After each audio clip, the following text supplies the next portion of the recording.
So pretty much my whole life, 16? early on, like until our first child, pretty much, I was a meat-eating person. And I ate like just pretty much whatever was available as I was growing up and whatnot. But then there's certain things that I really enjoyed more than others. Like I was like I could eat just like a carrot or celery or anything like that. Or there's certain things that I didn't even really notice, but I gravitated towards. This is all relevant. Just yes. Bear with us. We'll try not to make this too long, but there are certain foods that I would gravitate towards because I liked the way that they tasted and the way that they made me feel, but without really knowing why. I just thought that was just like a thing. And obviously, some people, everyone has like different foods and stuff that they like, and it's like what I realized later on with what we've been doing is like some of those things were like the green foods in my list. Pitter patter of baby steps.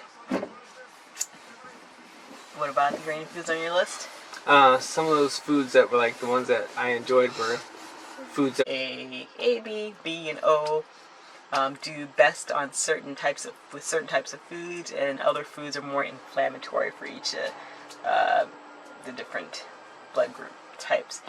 I know I came across this I think a few years ago, and I didn't like really look into it, but then recently I decided to look more into it. If you look up, depending on I guess where you look for it to first find it, I guess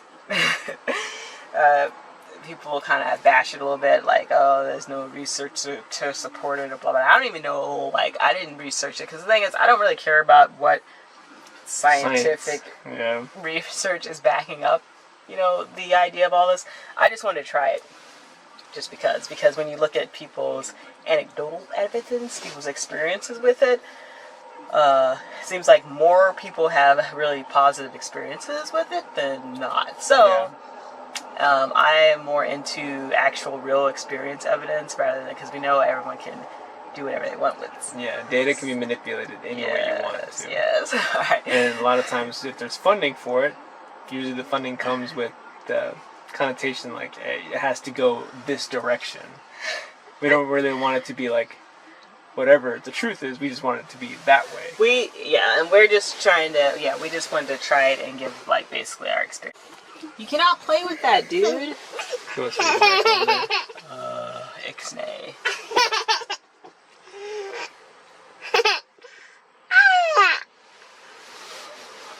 Alright, so I'll just quickly say I grew up O-type and O-type.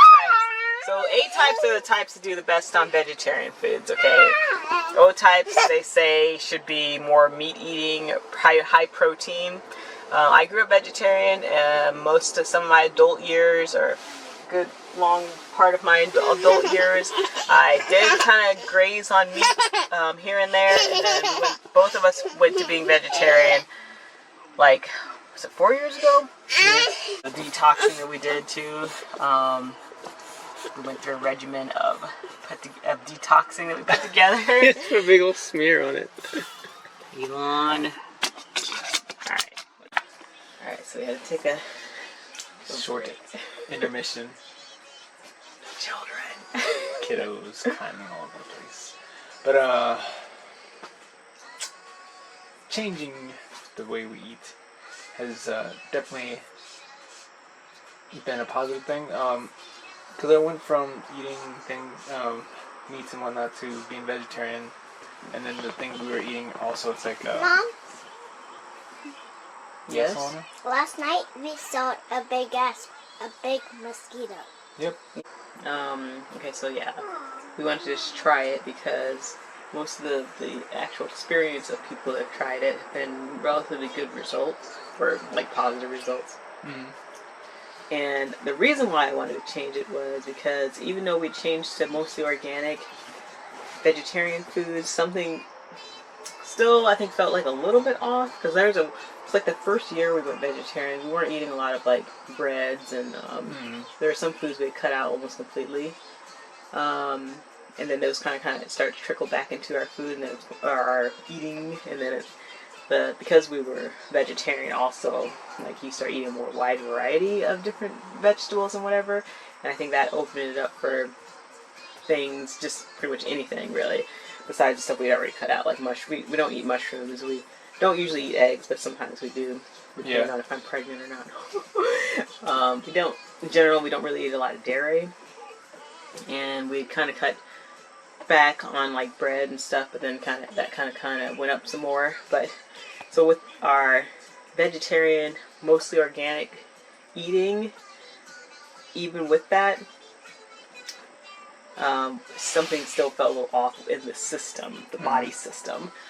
I decided that we were going to try it out for a month. We were going to go eat by our blood group and basically eliminate as much of the food as possible that was on the no-fly zone for our blood type, and just see what happened after a month, basically, is what the plan was, and just to see how it went, right? Yep.